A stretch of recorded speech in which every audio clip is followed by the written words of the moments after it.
நெய்வேலி சட்டமன்ற தொகுதியில் திமுக வேட்பாளர் சபா ராஜேந்திரன் தீவிர வாக்கு சேகரிப்பில் ஈடுபட்டார்.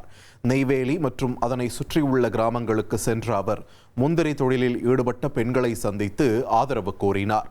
அவர்களிடம் உரையாடிய சபா ராஜேந்திரன் அதன் பின் பிரச்சாரத்தில் பேசினார். அப்போது மின்தடை பிரச்சனையை தீர்க்க காடாம்புலியூர் பகுதியில் துணை மின் நிலையம் அமைக்கும் பணிகள் நடைபெற்று வருவதாக அவர் தெரிவித்தார். விரைவில் மின் தட்டுப்பாடு நீங்கி முந்திரி தொழில் தடையின்றி நடைபெறும் என்றும் பெண்களின் வருவாய் மேலும் மேம்படும் என்றும் சபா ராஜேந்திரன் தெரிவித்தார். மின்சாரம் தடை என்பது அடிக்கடி இருந்து வந்தது.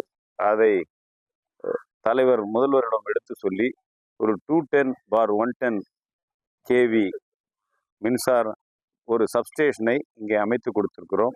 அது அமையும் பட்சத்தில் அதுக்கான பூஜை போடப்பட்டு விட்டது.